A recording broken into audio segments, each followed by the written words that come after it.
Hell is a furnace of unquenchable fire, a place of everlasting punishment where its victims are tormented in both their bodies and minds in accordance with their sinful natures, the actual sins committed, and the amount of light that they reject. Hell is a place for which God's wrath is revealed as a terrifying, consuming fire, and men live with unfulfilled lust and desires in torment forever and ever.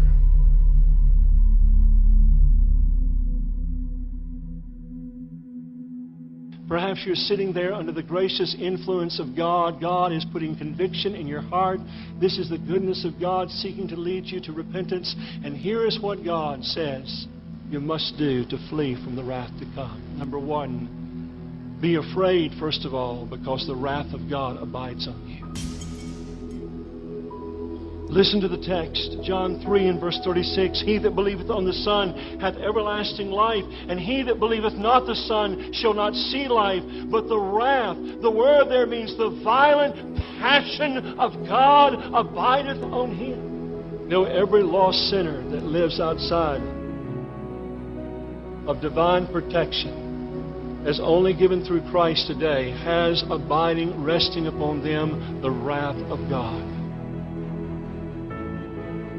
But it's only a small part, a small measure, compared to what it's going to culminate in when they stand before God and they are cast into everlasting fire.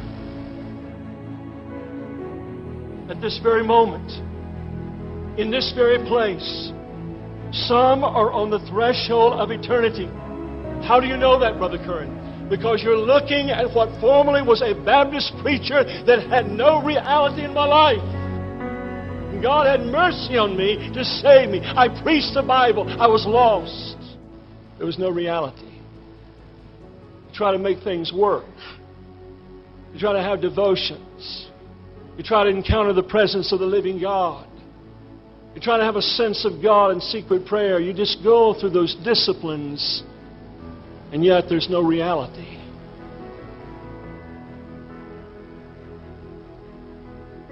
And here's probably the greatest evidence that you're outside of Christ, and the fact you have no power to overcome sin. Can you overcome sin? Or are you still living in the muck and mire of internet pornography?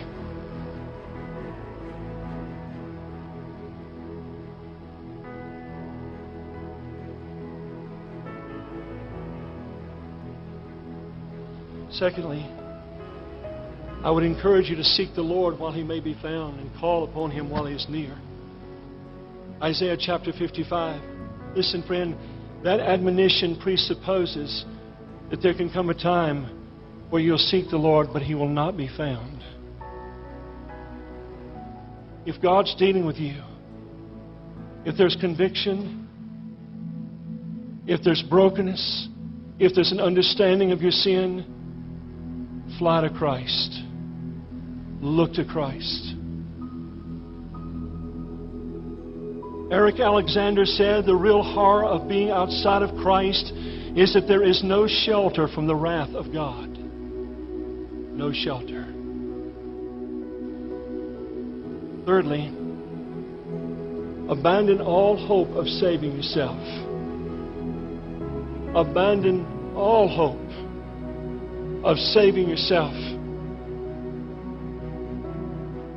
Attempting to be moral and live up to these standards that you've heard in these days without the power of grace resident in your heart will only aggravate sin and increase your apostasy.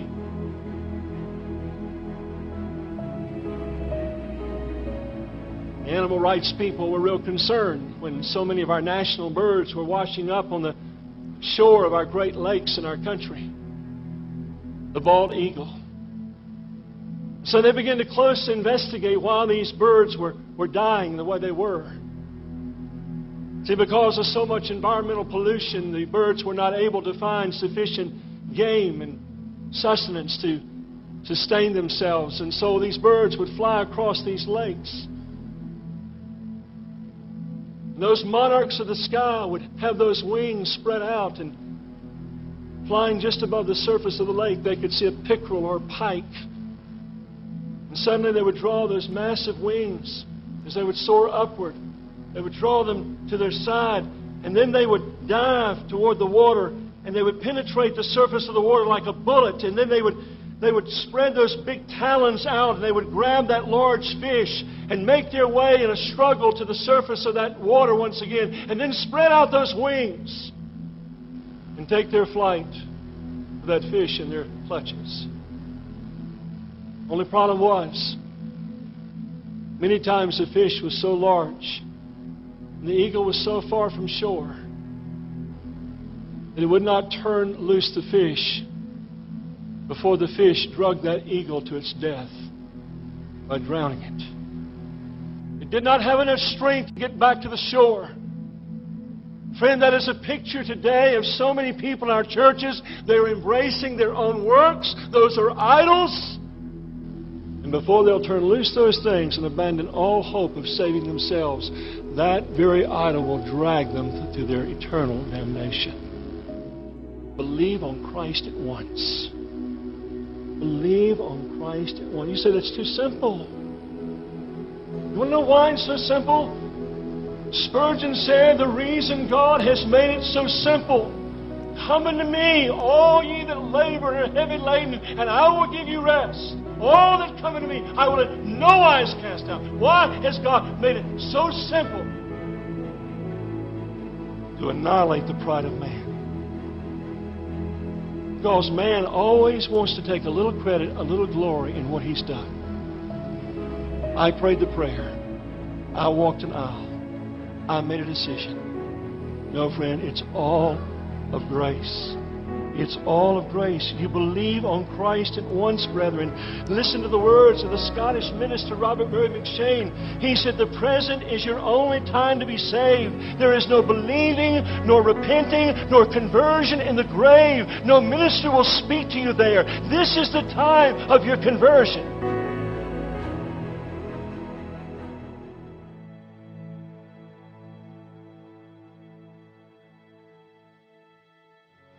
So once again, perhaps the words of Leonard Ravenhill are fitting. He said, if they sing, worthy is the Lamb in heaven, in hell they will sing, the harvest is past, the summer is ended, and we are not saved.